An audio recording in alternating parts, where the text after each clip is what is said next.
O sea, usted lo sigue apoyando. Sin duda. Si se diera las mismas circunstancias, ¿usted apoyaría un nuevo golpe? Sin duda.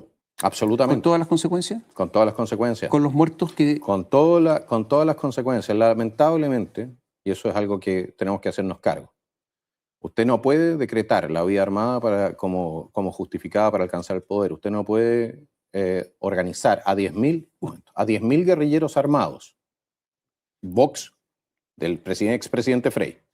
Usted no puede desatar la guerra y la lucha de clases y cuando recibe una respuesta, esperar que ésta sea pacífica. Johannes, yo no voy a entrar en una discusión histórica muy larga. Solamente le quiero preguntar, las detenciones, las desapariciones, las torturas y los asesinatos fueron inevitables, dice usted. No creo que hayan sido inevitables. Eso me acaba de decir. No, lo que le dije fue que en el caso de que hubiese un conflicto de esa naturaleza que pudo haber alcanzado los ribetes de una guerra civil, de la mano de la cantidad de gente armada que había, ya, evidentemente que iban a haber muertos, iban a haber violaciones de derechos humanos, disculpen, porque sabe que cuando la gente armada se enfrenta, normalmente se violan los derechos humanos. Por lo demás, hacer presente lo siguiente, que el ejército de Chile en su momento actuó de acuerdo con aquello para lo cual había sido entrenado bajo el control del régimen democrático. Y estamos hablando desde González Videla para adelante, que mandaron a los... Bueno, pero no me quiere dejar responder. Yo me niego a pensar que el ejército está entrenado para torturar. Bueno, pero es efectivamente así. Pero para torturar. Pero si el ejército, en lo que era el combate antisubversivo, contrainsurgencia, los cursos de contrainsurgencia, en los años 60, en los años 50, 60 y 70, incluido el gobierno de Salvador Allende, se despachaban a los oficiales a ser entrenados en Estados Unidos. ¿A torturar? En técnicas de contrainsurgencia. ¿Y sabe qué? Pero la efectivamente, Estados Unidos enseñó, aprendido de los franceses y de la guerra en Argelia, le enseñaron a nuestros oficiales a obtener información a través de la tortura. Y le voy a decir una cosa, y lo hicieron con la complicidad o con la aceptación del régimen democrático, es decir, de la derecha, de la izquierda, de los radicales y de los comunistas y de los socialistas. ¿Usted ha leído sobre las torturas que se cometieron bajo el... Sin duda. ¿Ha leído los centros de tortura? Pero si no le estoy defendiendo las torturas. Pero está justificando todo, porque era casi inevitable. No estoy justificando las torturas. ¿Está dispuesto a indultar a los militares que están presos? No, permítame. ¿Por qué? Yo no estoy justificando las torturas, no voy a dejar que me permita... Federico el Grande prohibió las torturas del siglo XVIII porque no servían, entre otras cosas. ¿Ya? Creo que la tortura es una forma brutal y por lo demás muy poco práctica de obtener información. Y es un castigo inmerecido. Es una violación de las cosas más básicas en las cuales cree el ser humano. Voy a decir una cosa. En este país, la clase política no se puede hacer la loca respecto de la forma y el tipo de entrenamiento que recibieron nuestros uniformados antes del 73, porque era un gobierno civil. Y la clase política hasta el día de hoy hace como si no hubiesen tenido nada que ver y como si todo esto hubiese sido entonces una cosa que nació de la nada. Y ese no es correcto. O sea que no hay ningún responsable. Sí, evidentemente que hay responsables. En primer lugar, empecemos por aquellos que declararon que la vía armada era pero me legítima estoy para refiriendo que después cuando estaban derrotados. ¿No? ¿Cuando estaban derrotados? Sí. Bueno, ¿cuándo estuvieron derrotados? En mi opinión, estuvieron derrotados en 1989. Se demoraron harto. Bueno, la derrota fue global. Hoy, ¿qué pasó? Estamos. Johannes Kaiser no es libertario. Vamos a estar hablando de eso y mucho más. Si te gusta el directo, no olvides de compartirlo, darle like, poner tu comentario, porque nosotros no le debemos nada a nadie, no somos un partido político, no nos interesa. Vamos a defender los principios de la libertad, no nos importa caerle bien a nadie. Nuestro compromiso es con decir la verdad y lo que pensamos. Así que, está sabroso esto. Vamos a desenmascarar a Johannes Kaiser, que se hace llamar libertario cuando avala la dictadura. ¿Qué opinas, Joshua, al respecto de esto? Tremendo libertario, Johannes Kaiser. No, oye, increíble. Bueno, igualmente esto lo subí en un post en el canal de Instagram del grupo. Y es que pasa que muchos últimamente después de Milei se autoproclamaron muchos libertarios, sin entender necesariamente lo que significa ser libertario, o lo entienden y prefieren ignorarlo, que es otra cosa.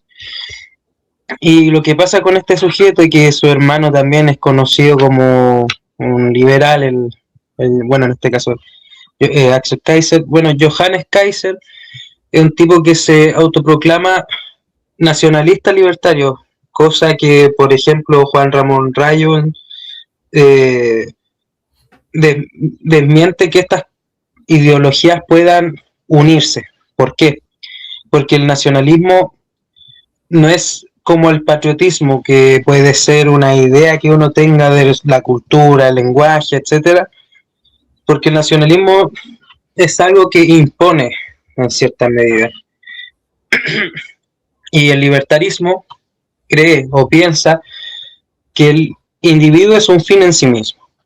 Ahora, yendo al video que acabamos de ver, Johannes Kaiser dice que está de acuerdo en las formas de cómo se hicieron el poder sacar a el caso de la dictadura o tiranía de Allende con otra dictadura, cosa que un libertario purista como nosotros jamás apoyaría, o un libertario ni siquiera tanto purista, sino un libertario con conciencia, con el más mínimo concepto de lo que podría decir Rothbard de esto del principio de no agresión,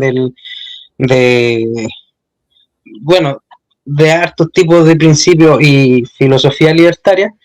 Jamás apoyaría una dictadura militar, ni siquiera un gobierno militar, ni nada que tenga que ver con militar al lado, ¿ya? Sí, hubo muchos crímenes por parte del gobierno de Allende, pero una forma que muchas veces cuando he conversado este tema con libertarios se preguntan: ¿y qué hubiese hecho o qué hubieses hecho tú o qué hubieses defendido tú en ese momento? Porque entendiendo el contexto de en ese momento, el mayor problema aquí fue que se desarmó a la población, que la población no se podía armar, y al no poder armarse no se puede defender, ¿ya?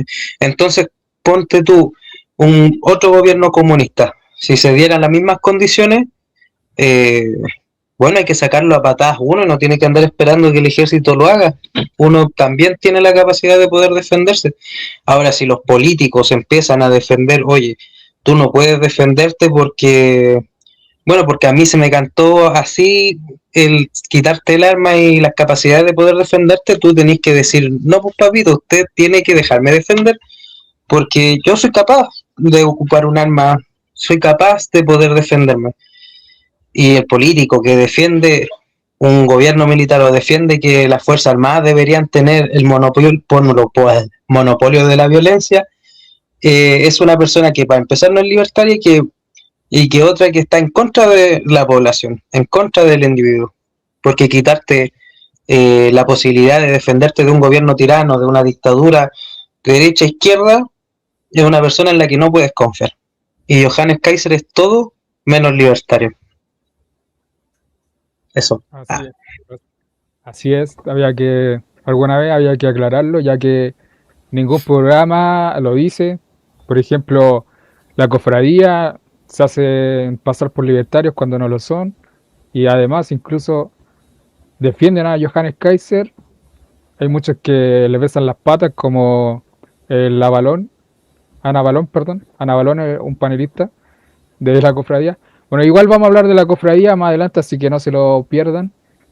Este asunto del tema de la dictadura es un tema sumamente complicado de hablar, así como a la ligera, porque marca una herida que está totalmente abierta todavía, y es increíble, pasó hace mucho tiempo. Aparte, Allende y Pinochet ya están fallecidos, están bajo tierra, y la gente todavía lo sigue nombrando como para atacarse.